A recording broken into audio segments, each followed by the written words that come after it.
ഗോൽഗോഥായിലെ പരമയാഗം, സിഹിയോൻ ശാലയിലെ തിരുവത്താഴം.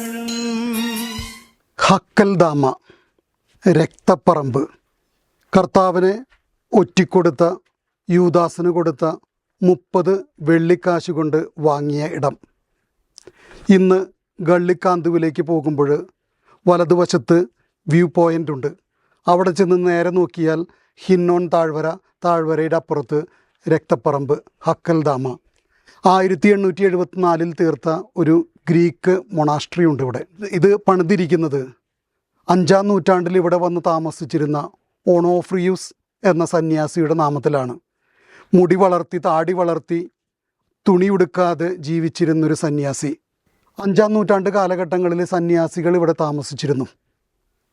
ശാപത്തിൻ്റെ പറമ്പിൽ പ്രാർത്ഥനയുടെ പ്രാശ്ചിത്തത്തിൻ്റെ ജീവിതം നയിച്ചിരുന്ന സന്യാസികളുടെ സ്ഥലം.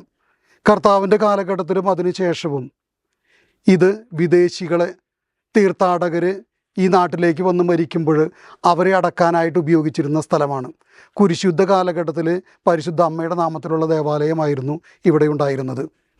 പഴയ നിയമത്തിലേക്ക് നമ്മൾ ചെല്ലുമ്പോൾ സെന്നാകരീബിൻ്റെ അംബാസിഡർമാർ ഹെസക്കിയ രാജാവിൻ്റെ പ്രതിനിധികളോട് അപഹാസ്യകരമായിട്ട് സംസാരിക്കുകയും നിങ്ങൾ അരമൈക്കിൽ സംസാരിക്കാതിരിക്കൂ എന്ന് മതിലിന് മുകളിലുള്ള ജനങ്ങൾ അത് കേൾക്കുമെന്ന് വിലപിക്കുന്ന സെന്നാകരീബിൻ്റെ പ്രതിനിധികളെയും കാണുന്നത് ഈ ഹക്കൽദാമയിൽ നിന്നാണ്.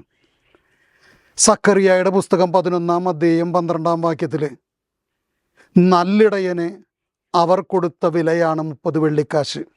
അതവൻ ഭണ്ഡാരത്തിൽ നിക്ഷേപിച്ചു, ഐക്യത്തിൻ്റെ വടിയൊടിച്ചു. പിന്നെ വരുന്നത് കള്ളനും കൊള്ളക്കാരനുമായ ഇടയനാണ്. ഈ വെള്ളി നാണയം യഹൂദ പ്രമാണികൾ ഭണ്ഡാരത്തിൽ നിന്ന് എടുത്തിട്ടാണ് യൂദാസിന് വിലയായി നൽകുന്നത്. 30 വെള്ളിക്കാശ് ഒരു ഉടുപ്പ് വാങ്ങാനുള്ള പൈസ.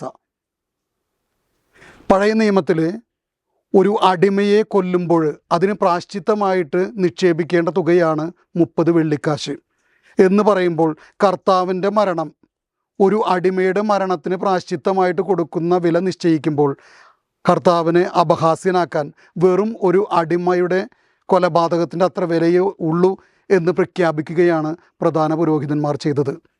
ഈ 30 വെള്ളിക്കാശാണ് കുശവൻ്റെ പറമ്പിൻ്റെ വിലയാകുന്നത്.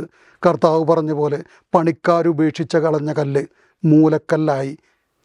ഹക്കൽദാമ, രക്തപ്പറമ്പ്, കർത്താവിൻ്റെ വിലയിടിച്ച് വില നൽകിയ പറമ്പ് നമുക്കൊരു ഓർമ്മപ്പെടുത്തലാണ്. ആരെയും അപഹാസ്യരാക്കാതിരിക്കാൻ, എന്നിലുള്ള ദൈവസാന്നിധ്യത്തെ വിലയിടിച്ച് കാണാതിരിക്കാൻ, മറ്റു പലതിനും വേണ്ടി വിൽക്കുന്നവരാകാതിരിക്കാൻ നമുക്കുള്ളൊരാഹ്വാനം ഈശോ മിശിഹായ്ക്ക് സ്തുതിയായിരിക്കട്ടെ. ഗോൽഗോഥായിലെ പരമയാഗം, സിഹിയോൻ ശാലയിലെ തിരുവത്താഴം.